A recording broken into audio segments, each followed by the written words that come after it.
Assalamualaikum warahmatullahi wabarakatuh.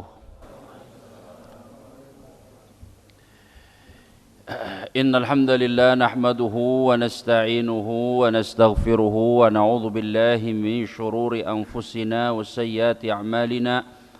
Man yahdihillahu fala mudilla lahu wa man yudlil fala hadiya lahu. أشهد أن لا إله إلا الله وحده لا شريك له وأشهد أن محمدا عبده ورسوله يا أيها الذين آمنوا اتقوا الله حق تقاته ولا تموتن إلا وأنتم مسلمون يا أيها الناس اتقوا ربكم الذي خلقكم من نفس واحدة وخلق منها زوجها وبث منهما رجالا كثيرا ونساء واتقوا الله الذي تساءلون به والأرحام إن الله كان عليكم رقيبا يا أيها الذين آمنوا اتقوا الله وقولوا قولا سديدا يصلح لكم أعمالكم ويغفر لكم ذنوبكم ومن يطع الله ورسوله فقد فاز فوزا عظيما أما بعد فإن أصدق الحديث كتاب الله وخير الهدي هدي محمد صلى الله عليه وسلم وشر الأمور محدثاتها وإن كل محدثة بدعة وكل بدعة ضلالة وكل ضلالة في النار. Ma'asyiral muslimin, jamaah salat maghrib yang dimuliakan oleh Allah. Alhamdulillah, puji syukur kita panjatkan kehadirat Allah Subhanahu wa taala yang telah melimpahkan kepada kita semua kenikmatan-kenikmatannya, baik itu nikmat iman, nikmat Islam, nikmat kesehatan, nikmat waktu luang, serta sejumlah kenikmatan-kenikmatan lainnya, sehingga alhamdulillah malam hari ini kembali kita bisa hadir di tempat yang mulia ini dalam rangka menimba ilmu agama. Mudah-mudahan apa yang kita laksanakan di malam hari ini dicatat oleh Allah sebagai amal saleh, sebagai amal kebajikan yang mudah-mudahan dapat menjadi pemberat timbangan amal baik kita di akhirat. Salawat serta salam semoga senantiasa tercurahkan kepada Nabi kita Muhammad sallallahu alaihi wasallam yang telah membimbing umatnya menuju jalan kebenaran, menyelamatkan umat manusia dari kegelapan jahiliyah menuju ajaran Islam yang terang benderang. Baik hadirin dan hadirat yang dimuliakan oleh Allah, malam hari ini kembali kita akan melanjutkan kajian Sahih Fiqh Sunnah, masih membahas tema seputar perceraian. Ya, perceraian. Terakhir kita membahas tentang talak bain sughra, ya, talak bain bainunah sughra. Baik, kita ulang sedikit tentang masalah perceraian ini, bahwa perceraian ini dilihat dari bisa boleh atau tidaknya seorang suami merujuk kembali istrinya. Secara umum, ya, talak atau perceraian itu dapat dibagi menjadi dua. Yang pertama, talak atau perceraian yang diistilahkan dengan talak raj'i. Talak apa? Raj'i. Dan yang kedua, talak yang diistilahkan oleh para ulama dengan talak apa? Bain. Ya, jadi secara umum talak bisa dibagi menjadi dua. Pertama adalah talak raj'i dan yang kedua adalah talak apa? Bain atau talak bain. Talak raj'i disebut dengan raj'i, ya, karena berasal dari kata rujuk. Rujuk artinya kembali. Talak raj'i itu adalah talak di mana suami masih bisa merujuk kembali siapa? Istrinya, ya, masih bisa kembali merujuk istrinya. Talak seperti apa itu? Yaitu talak yang baru dijatuhkan satu kali atau baru dijatuhkan berapa? Dua kali. Jadi maksimal hanya dua kali, satu kali atau dua kali, di mana sang istri ketika itu belum keluar dari masa apa? Iddah. Ya, belum keluar dari masa iddah.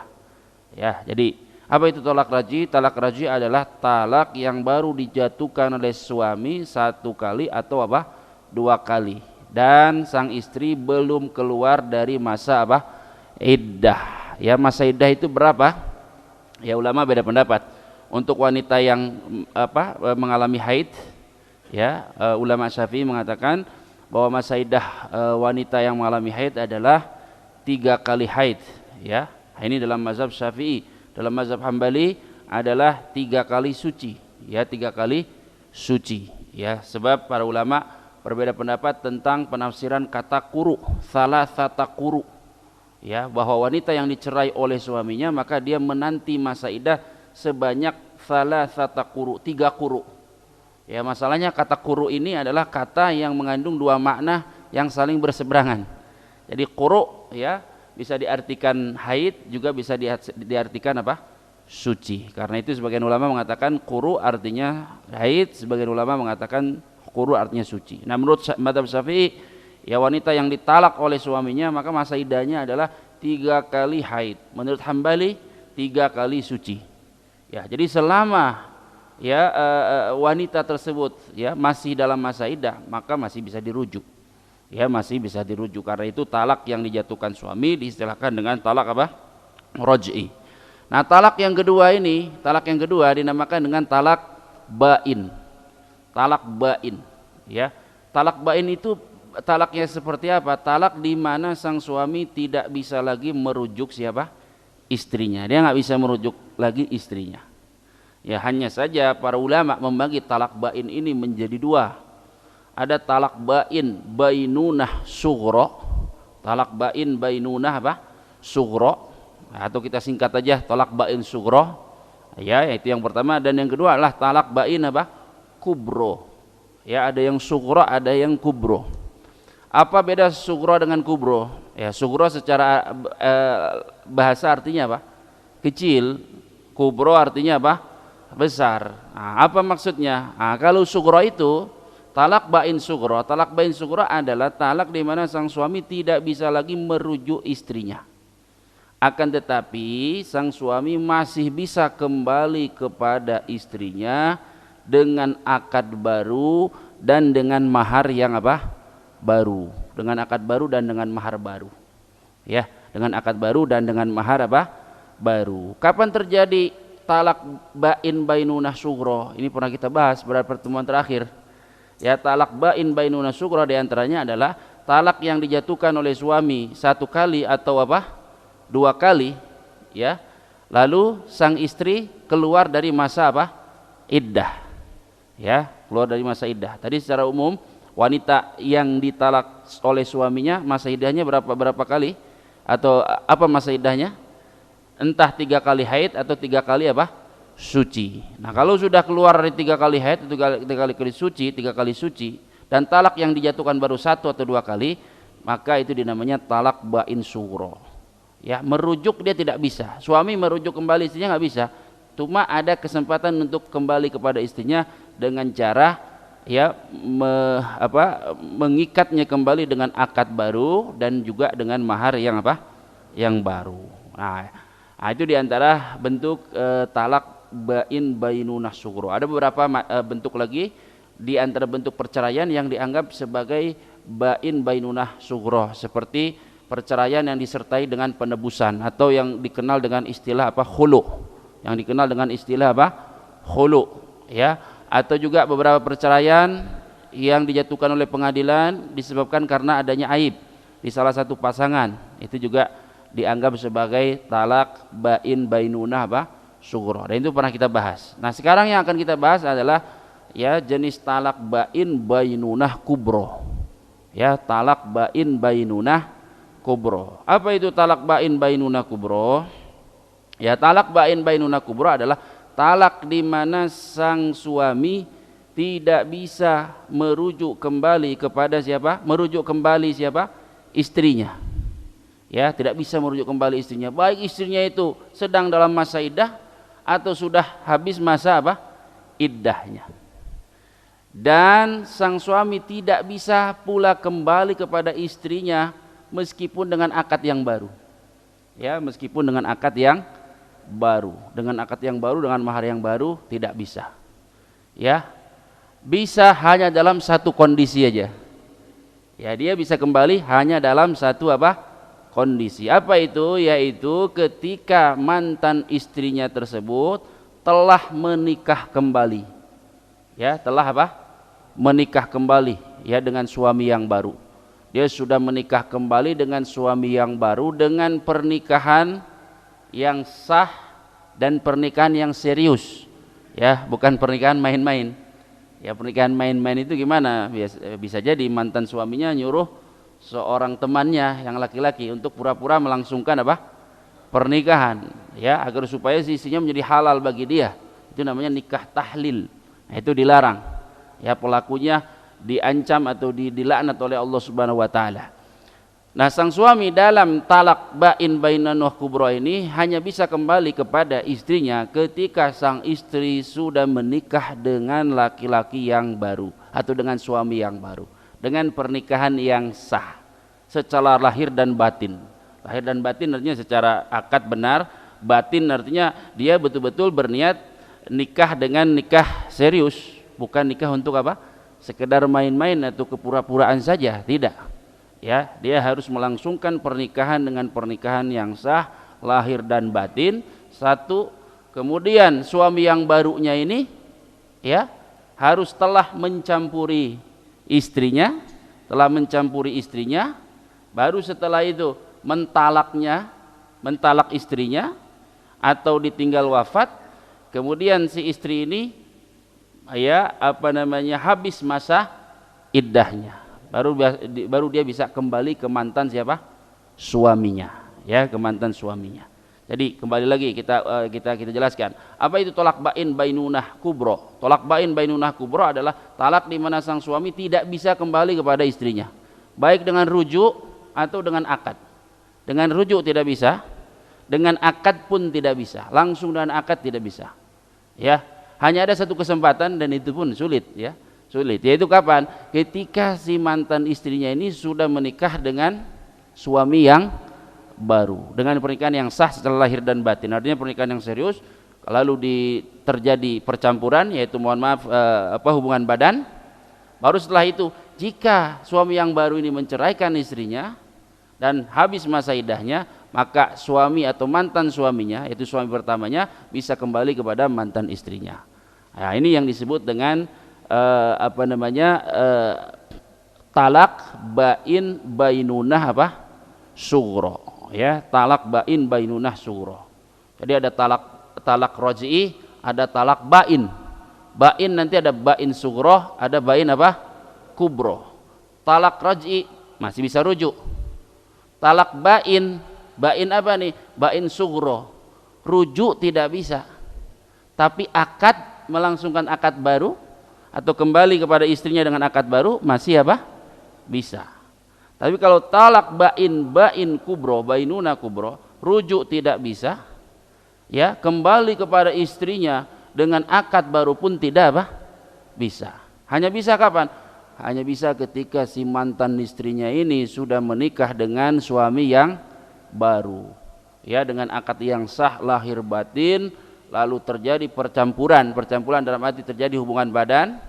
Setelah itu misalnya suami yang baru ini menceraikan istrinya, ya, lalu habis masa iddahnya, nah setelah itu baru boleh dia dinikahi kembali oleh mantan suaminya, ya. Nah, ini hal ini atau keharaman seorang suami yang telah mencerai istrinya dengan talak atau dengan perceraian atau talak bain bainunah kubro, ya, bahwa dia tidak boleh kembali kepada istrinya baik dengan rujuk atau dengan akad baru. Ini adalah hal yang disepakati oleh para ulama, ya, berdasarkan firman Allah Subhanahu wa taala dalam surat Al-Baqarah. Ya, dalam surat Al-Baqarah ayat 229 sampai 230. Surat Al-Baqarah ayat 229 sampai ayat 230. Allah Subhanahu wa taala berfirman, at-talaqu marratan. Ya, kesempatan untuk mentalak istri itu ada 2 kali. At-talaqu marratan. Talak itu 2 kali. Ya. Kata-kata Allah Subhanahu wa taala, fa imsakum bima'ruf au tasrihum bi ihsan. Kalau seseorang telah menjatuhkan talak 2 kali kepada istrinya, maka kata Allah Subhanahu wa taala, fa imsakum bima'rufin au tasrihum bi ihsan. Maka dalam masa iddahnya sang suami boleh imsakun bima'ruf, menahan istrinya. Menahan istrinya artinya mempertahankan pernikahan, yaitu dengan merujuk istrinya.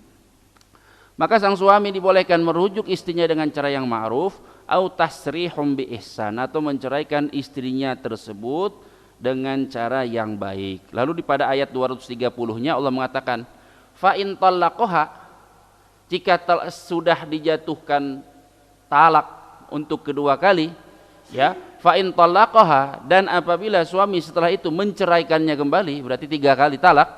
Fa in talaqaha, ya, jika sudah, ya, suami sudah pernah menjatuhkan istri dengan 2 kali talak, fa in talaqaha, jika kemudian dia mentalaknya kembali, berarti 3 kali talak, fala tahillu lahu, ya, maka si wanita tersebut atau mantan istrinya tersebut la tahillu lahu, tidak halal baginya, sudah tidak halal lagi bagi sang suami, mim ba'du, setelah dijatuhkannya talak ketiga, hatta tankiha zaujan ghairah, sampai mantan istrinya tersebut menikah dengan apa?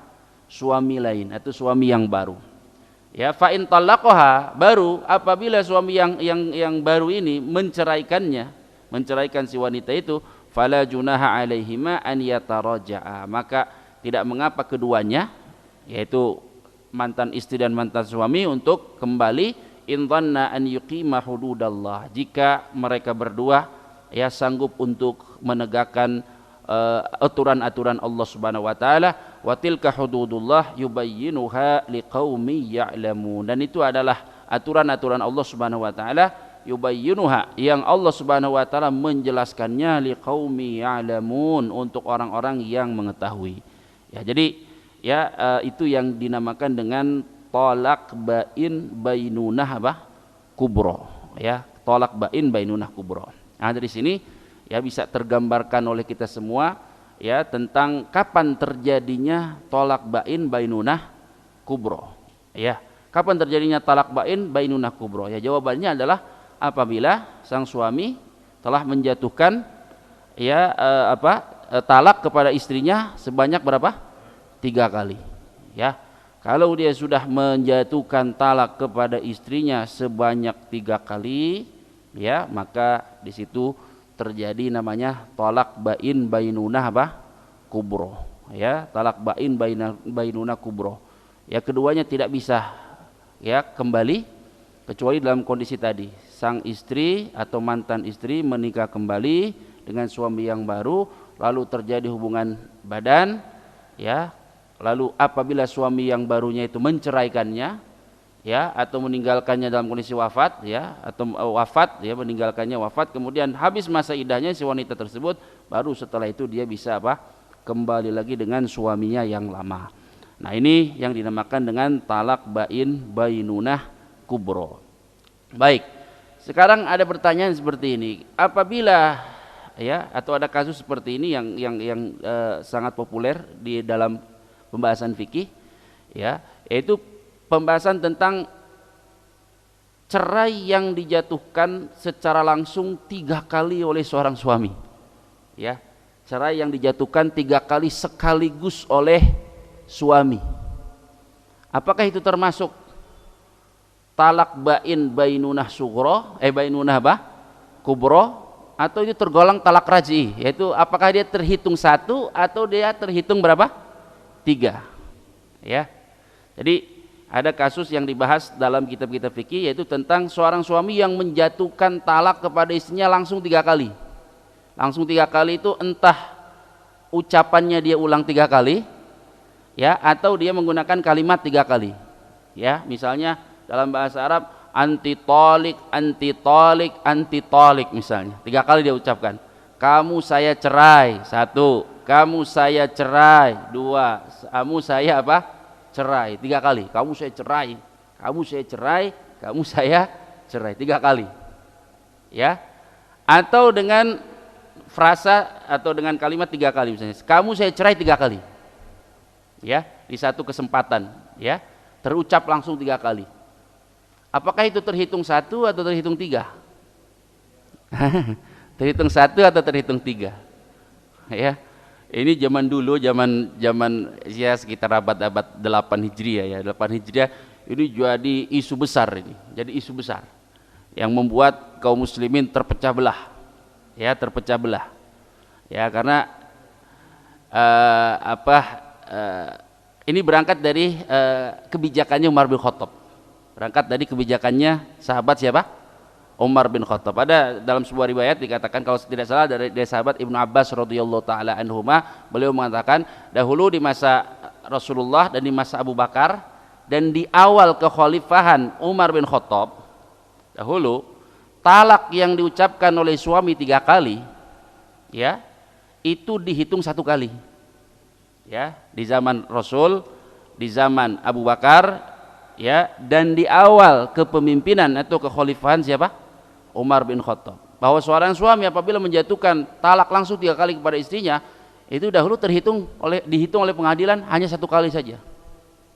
Tapi di pertengahan kekhalifahan Umar bin Khattab membuat kebijakan baru.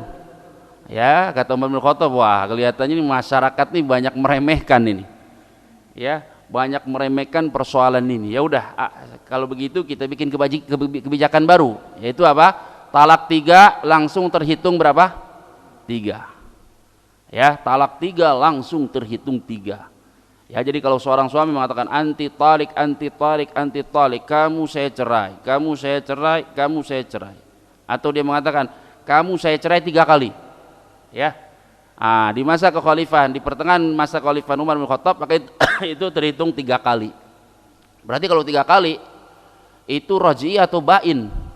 Bainnya bainunah sughra atau kubro? Langsung kubro.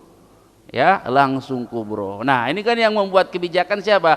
Umar bin Khattab. Umar bin Khattab itu kan khalifah. Ya, Umar bin Khattab khalifah. Jadi dia bikin apa? Kepres ya, atau ya kebijakan inilah khalifah zaman itu. Nah, menurut para ulama kan beda pendapat soal ini. Ketika Umar bin Khattab membuat kebijakan itu, tidak ada seorang sahabat pun yang mengingkarinya.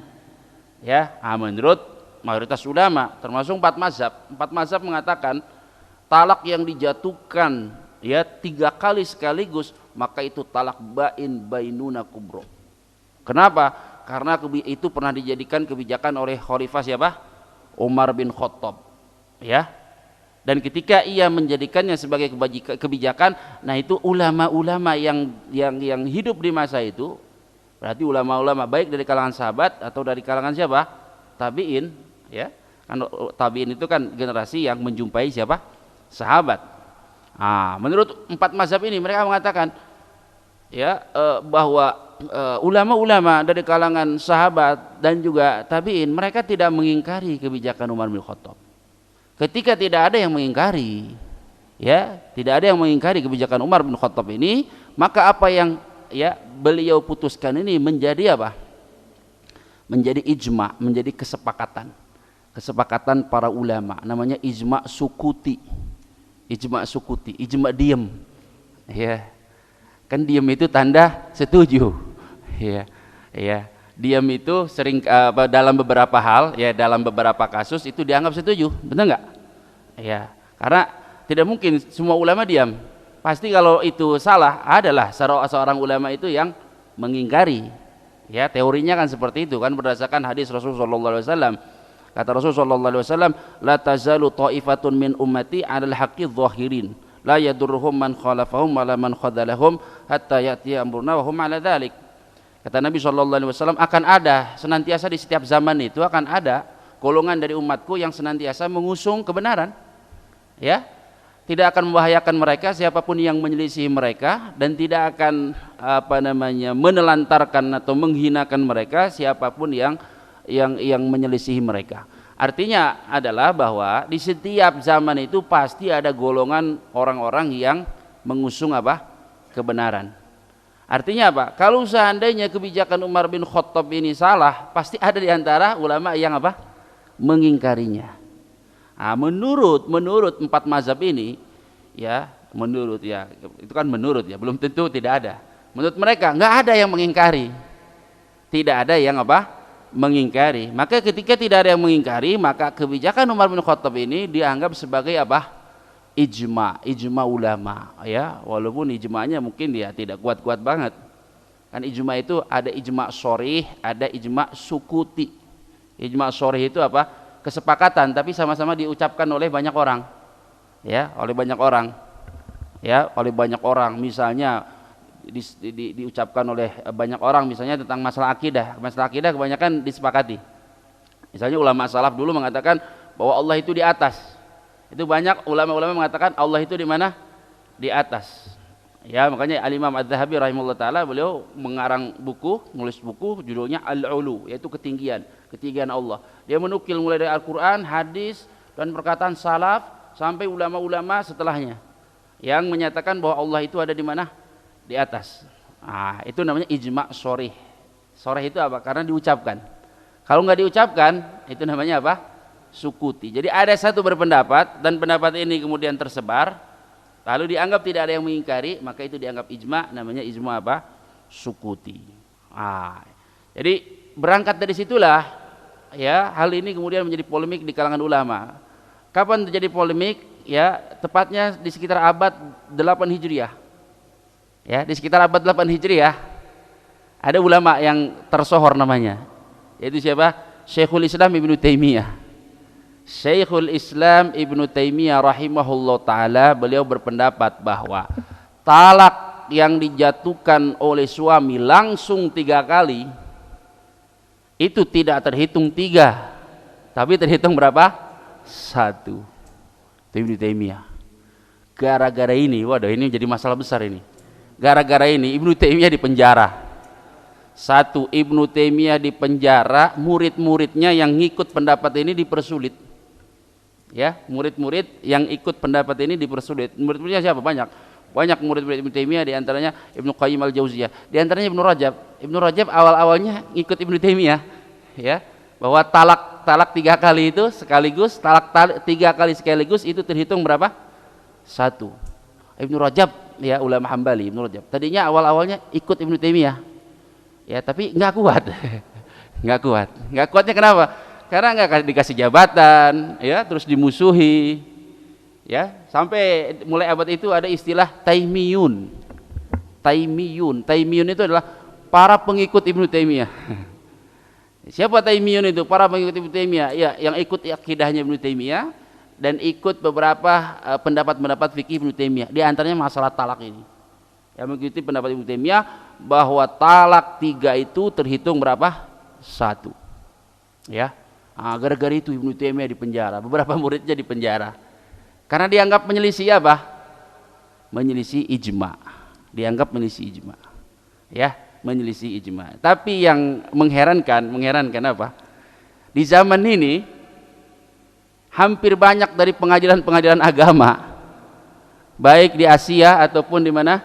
Di negara Arab, kebanyakan justru mengambil pendapatnya siapa? Ibnu Taimiyah. Jadi dahulu dia dianggap sesat, ya, karena berfatwa bahwa talak 3 terhitung berapa? 1. Ya, talak 3 terhitung 1. Dianggap menyelisih ijma. Tapi ulama-ulama sekarang mayoritas, nih pengadilan agama di Mesir, pengadilan agama di Suriah, termasuk di kita, ya, itu juga sama. Keputusannya adalah bahwa talak 3 itu terhitung berapa? Terhitung 1, ya, talak 3 itu terhitung 1, ya. Jadi apa yang dianggap dahulu sesat sekarang dianggap sebagai pendapat yang kuat, ya, pendapat yang kuat. Padahal ya pendapat Ibnu Taimiyah itu dahulunya dianggap apa? Dianggap menyelisih ijma' para ulama. Maka dari itu sebenarnya tidak mudah untuk mengatakan bahwa suatu pendapat itu diijma'kan oleh para ulama. Itu tidak mudah. Makanya ya, Imam Ahmad itu adalah termasuk di antara ulama yang paling ketat, ya, soal urusan ijma. Ya, kata beliau, man qala ya ajma'al ulama faqad kadzab. Barang siapa, ya, dengan mudahnya mengatakan ulama telah sepakat, ya, maka dia telah dusta atau telah berbuat salah. Kenapa? Wa ma adraka annahum ikhtalafu. Ya, barangkali ada pendapat-pendapat ulama yang dia tidak ketahui, ya, data-data yang belum sampai ke dia bahwa para ulama itu sesungguhnya apa? Berbeda pendapat, tidak sepakat. Ya, karena itu, ya, masalah ini kembali kepada masalah periwayatan, ya, masalah periwayatan. Ada ulama mengatakan ya itu ijma, tidak ada satupun di antara ulama-ulama sahabat ataupun tabi'in yang menyelisih pendapat itu. Ya, tapi pada kenyataannya Ibnu Taimiyah dan beberapa ulama lainnya menukil adanya pendapat lain, baik dari kalangan ya sahabat, ya demikian pula dari kalangan tabi'in. Pendapat lain yang menyelisihi pendapat siapa? Umar bin Khattab radhiyallahu taala anhu, yang artinya bahwa klaim ijma ini tidaklah apa? Tidaklah kuat ya. Klaim ijma ini tidaklah kuat karena ya dinukil dari beberapa sahabat ya, dari beberapa sahabat yang berpendapat bahwa talak 3 itu hanya terhitung berapa? 1. Di antaranya misalnya ada seorang sahabat, di antaranya Abdullah bin Abbas. Ya Abdullah bin Abbas. Abdullah bin Abbas sendiri ya riwayatnya macam-macam. Ada yang bilang Abdullah bin Abbas itu ikut jumhur. Maksudnya adalah talak 3 terhitung berapa? 3. Tapi ada juga riwayat mengatakan bahwa Ibnu Abbas itu berpendapat ya seperti pendapat yang dipilih oleh Ibnu Taimiyah bahwa talak 3 terhitung berapa? 1. Nah, di antaranya sebuah riwayat yang disesuaikan oleh Al-Albani rahimahullah taala.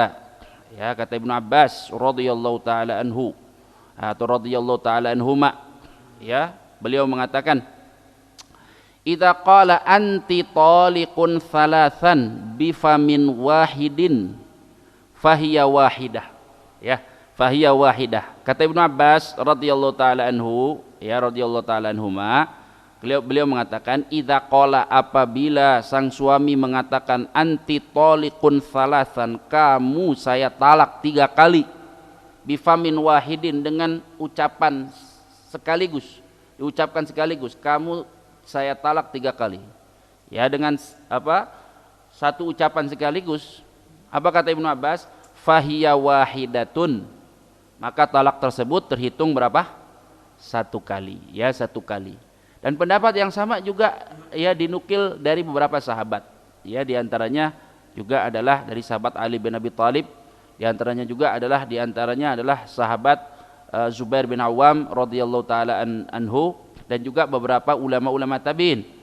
Bahkan beberapa ulama-ulama mazhab, ya, ulama-ulama mazhab. Sebagian ulama-ulama mazhab baik dari kalangan Hanabilah atau dari kalangan Malikiyah juga mengikuti pendapat Syekhul Islam Ibnu Taimiyah rahimahullahu taala. Ya, karena itu di sini penyusun buku sahih kitab sahih fikih sunnah, ya, beliau lebih menguatkan ya pendapat Ibnu Taimiyah rahimahullahu taala, ya, bahwa talak yang dijatuhkan oleh suami 3 kali sekaligus, entah dia ucapkan dengan diulang-ulang, ya, diulang-ulang, anti talik, anti talik, anti talik, kamu saya cerai, kamu saya cerai, kamu saya cerai. Ya, zaman sekarang mungkin banyak terjadi itu. Ya, biasanya kalau suami marah kan kata cerainya terulang berkali-kali. Ketika dia ketika dia berantem sama istrinya, mungkin dalam satu dalam satu percekcokan itu dia mengulangi kata cerai lebih dari berapa?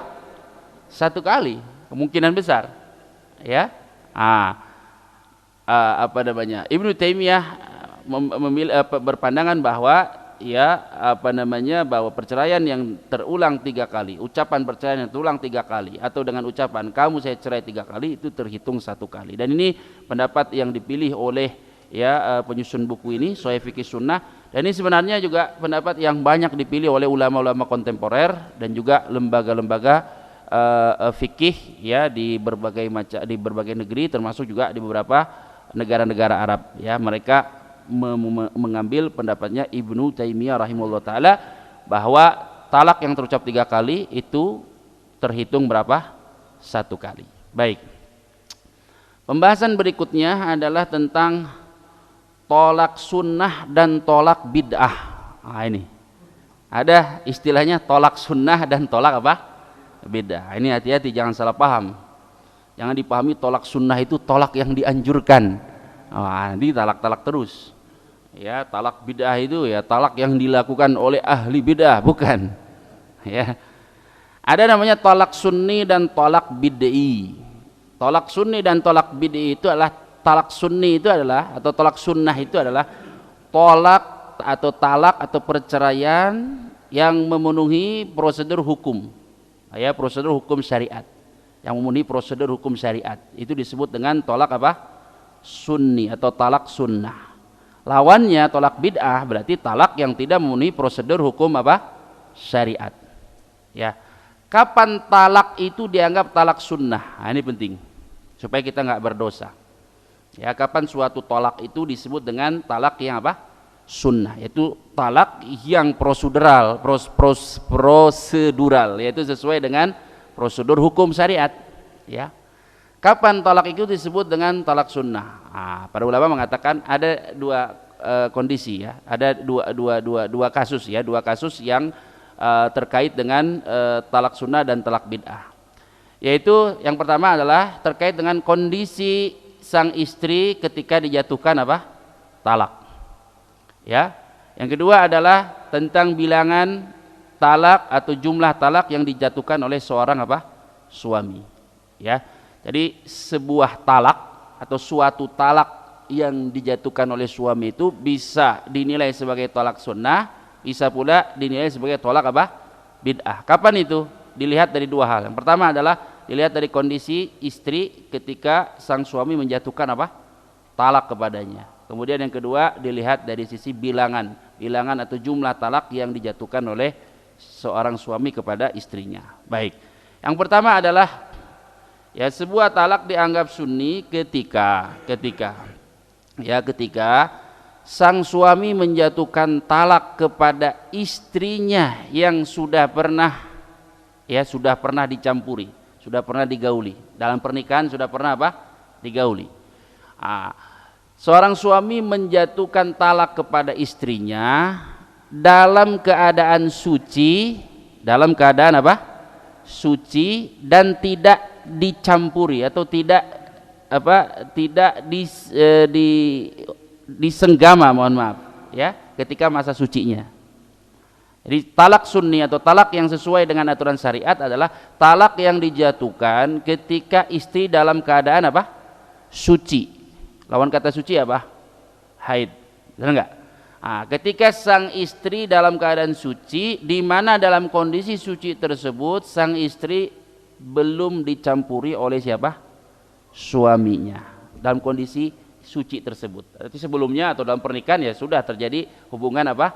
Badan. Hanya saja ketika akan dicerai, yaitu perceraiannya terjadi di masa istri sedang dalam kondisi apa? Suci. Dan dalam kondisi suci tersebut, ya, sang suami belum apa?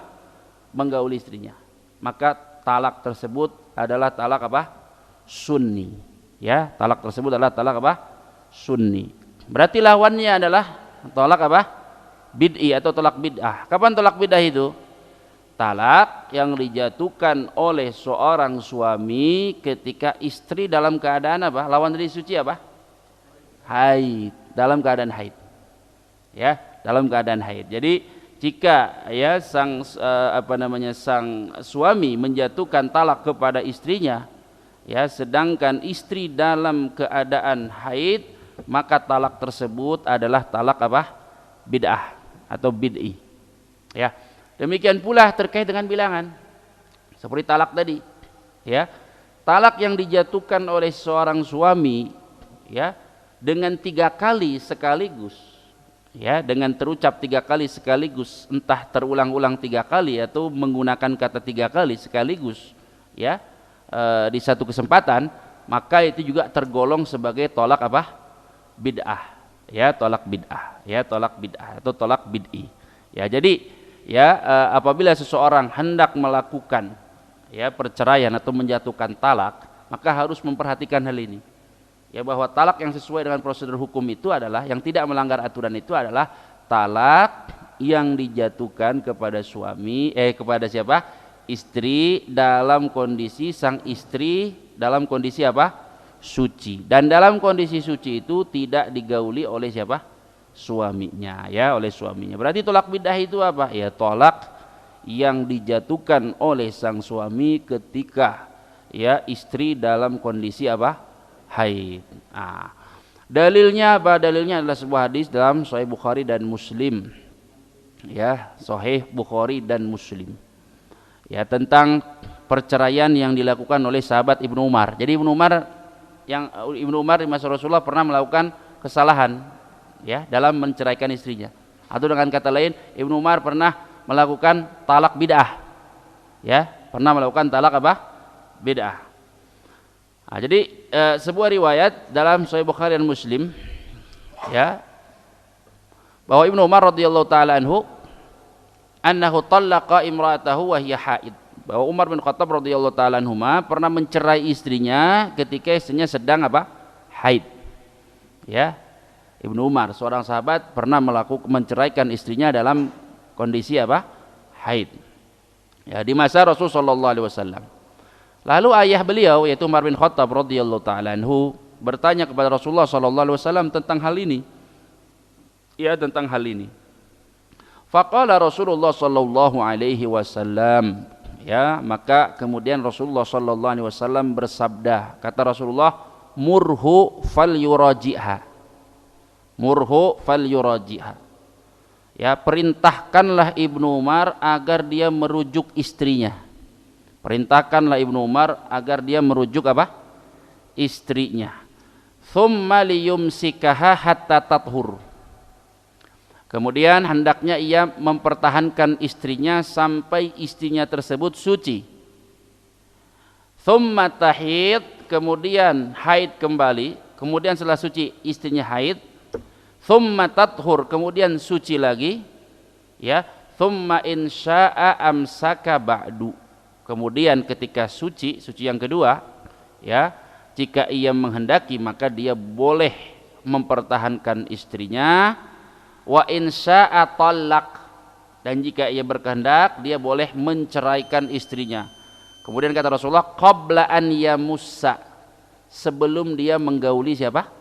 Istrinya. Jadi diceraikan ketika dalam kondisi suci tapi si istrinya itu belum digauli. Fatil kal iddatul lati amarallah an tutallaqa lahan nisa. Dan itu adalah masa iddah yang Allah perintahkan, ya, kaum laki-laki apabila hendak menceraikan para istri-istrinya. Hadis sahih diriwayatkan oleh Imam Bukhari dan Muslim. Baik, kita azan terlebih dahulu.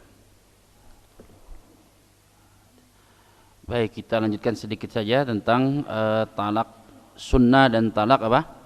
Bid'ah. Jadi talak disebut sebagai talak sunnah atau sesuai dengan prosedur hukum syariat manakala dijatuhkan oleh sang suami saat istrinya dalam keadaan suci dan tidak apa?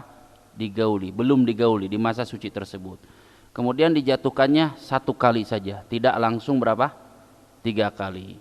Maka dari itu sebaliknya, ya, kalau kemudian sang suami menjatuhkan talak kepada istrinya, ya, dalam kondisi haid dan termasuk haid nifas, ya, mohon maaf saya lupa, dalam termasuk kondisi haid juga apa?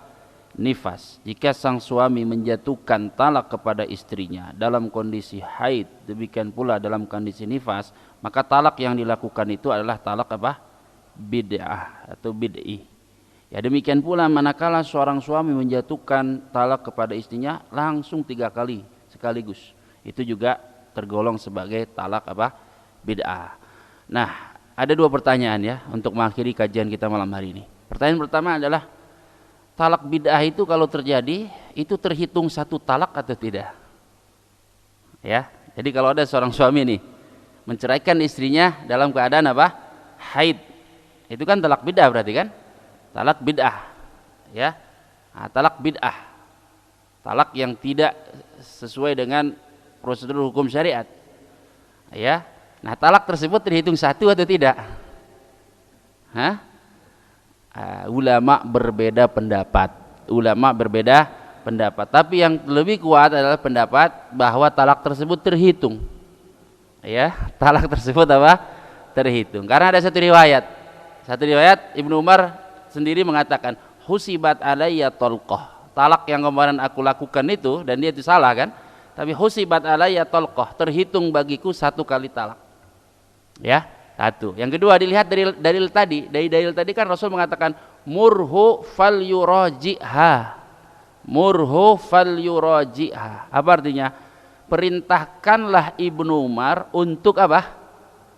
Merujuk. Ada kan? Dari kata rujuk berarti talak yang dilakukan dianggap oleh Rasulullah sebagai talak yang apa? Sah. Murhu falyuraji'ha. Perintahkanlah dia untuk merujuk kembali siapa? Istrinya. Karena itu talak bid'ah walaupun dia itu bid'ah, ya, tetap terhitung 1. Yang kedua, kalau talak bid'ah sudah dilakukan dan terhitung 1, kemudian sang suami tadi rujuk kepada siapa? Si istrinya, Jika dia mau mentalak lagi, apakah harus di masa suci yang pertama atau di masa suci yang kedua? Sebab dalam hadis tadi Rasul mengatakan murhu fal yurajiha, perintahkanlah dia untuk merujuk kembali istrinya, ya, sampai dia suci, sampai dia haid, sampai dia apa? Suci lagi. Artinya kalau merujuk kepada hadis ini atau riwayat ini, seolah-olah ya sang suami hanya boleh menjatuhkan kembali talak kepada istrinya kalau istrinya sudah mengalami 2 kali masa apa? Suci. Ya, kalau dilihat dari riwayat ini. Karena itu banyak ulama yang mengatakan bahwa seorang suami boleh menjatuhkan talak kepada istrinya ketika sudah ya sampai kepada atau sang istri sudah mengalami 2 kali suci. Tetapi ada riwayat lain dan ini lebih kuat wallahu alam, ya, bahwa sang suami tidak perlu menunggu 2 kali masa apa? Suci, ya. Cukup ya dia menunggu masa suci setelah haid, ya, maka di masa suci tersebut sang suami boleh menjatuhkan ya talak kepada istrinya, ya, talak kepada istrinya. Baik, terakhir adalah bahwa talak ini karena ada kaitannya dengan haid, ya, dan kaitannya adalah dengan wanita yang pernah digauli semasa pernikahan, maka talak sunni dan bid'i ini tidak berlaku bagi beberapa tipe wanita atau tipe istri, ya, atau beberapa golongan istri. Yang pertama adalah tidak berlaku bagi istri yang tidak haid, ya, istri yang tidak apa? Haid, entah karena dia masih kecil atau karena dia sudah mengalami masa apa? Menopause, ya. Ini boleh ya dicerai kapan saja. Yang kedua, talak sunnah dan bid'ah juga tidak berlaku bagi istri yang sama sekali belum pernah digauli oleh suaminya. Sama sekali belum pernah digauli oleh suaminya, sama sekali. Baru akad, ya, baru akad nikah, baru honeymoon misalnya, belum apa-apa, ya, terus mau diceraikan, belum diapa-apakan, ya, belum digauli, maka itu juga nggak berlaku, ya, dalam kasus ini talak sunni dan bid'i. Artinya kapan aja boleh. Tidak berlaku juga bagi wanita hamil. Wanita hamil kalau dia sudah jelas kehamilannya, maka dia boleh apa? Dijatuhkan padanya apa? Talak. Dan itu dianggap talak yang sesuai prosedur, tidak dianggap sebagai talak yang apa? Bid'ah, ya. Nah, jadi kembali lagi bahwa pembahasan talak bid'i dan sunni ini kan tidak berlaku bagi satu wanita yang tidak pernah dicampuri oleh suaminya semasa pernikahannya. 2, ya, tidak berlaku juga pembahasan talak sunni dan bid'i ini bagi wanita yang tidak mengalami apa? Haid. Entah wanita itu karena dia terlalu kecil atau ya karena wanita itu sudah mengalami masa apa? Menopause. Yang ketiga, tidak berlaku pula bagi wanita yang dalam kondisi apa? Hamil, ya, dalam kondisi hamil, ya. Karena kalau dalam kondisi hamil, para ulama mengatakan ya wanita tersebut boleh dijatuhkan padanya talak. Wallahu a'lam bishawab. Ya, kira-kira butuh pertanyaan? Waduh. Gimana, Pak? Wanita menjatuhkan talak kepada suaminya boleh atau tidak? Ya, boleh, tapi dengan tebusan. Ya, boleh dengan tebusan, itu namanya khulu. Ya, khulu namanya. Walaupun kalau di Indonesia kayaknya jatuhnya nggak khulu, nanti si suaminya dipaksa untuk menceraikan. Jadi khulu itu pernah terjadi ya pada istrinya Rifa'ah.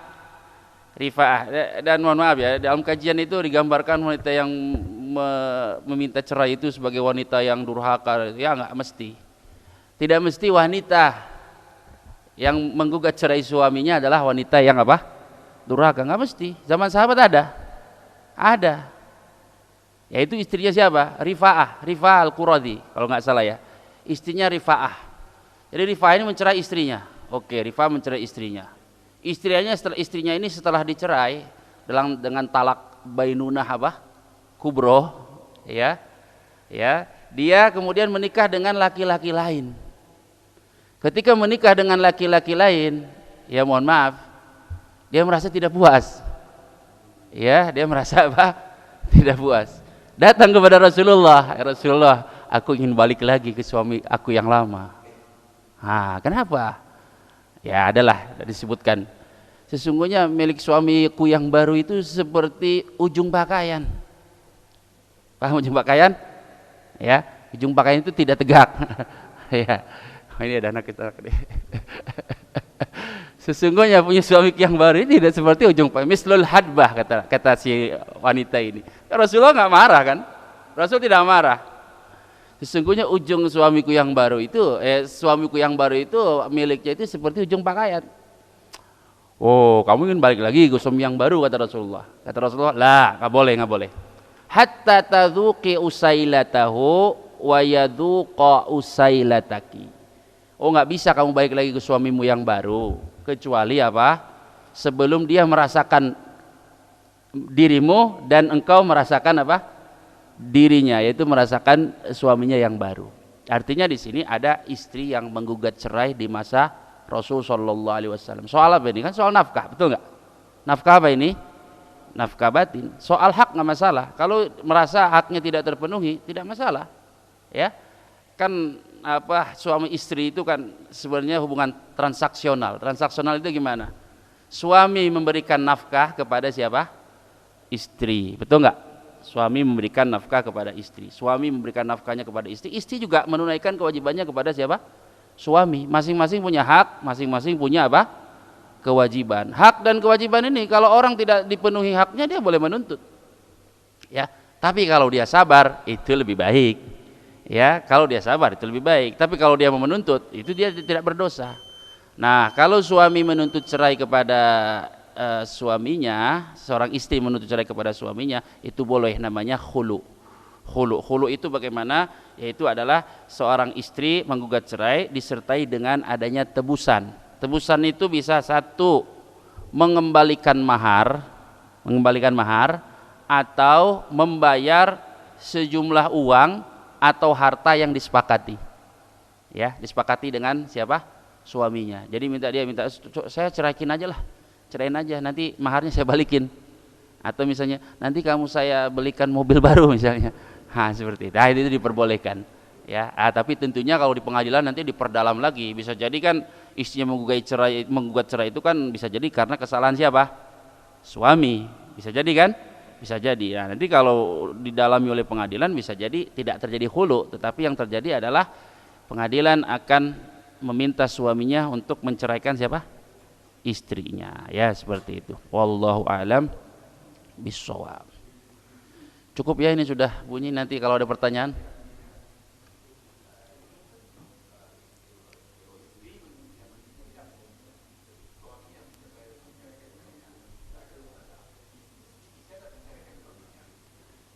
Iya, bisa dengan khulu aja. Hanya dengan khulu. Khulu itu dengan tebusan aja. Bisa, tapi bisa dengan khulu. Gitu. Baik, mudah-mudahan yang disampaikan bermanfaat. Apabila ada pertanyaan lain, insyaallah di luar sholat ya, setelah sholat. Wallahu a'lam bishawab. Akhiru da'wana alhamdulillahirabbil alamin. Sallallahu ala nabiyina Muhammad. Subhanakallahumma bihamdika asyhadu an la ilaha illa anta astaghfiruka wa atubu ilaik. Assalamualaikum warahmatullahi wabarakatuh.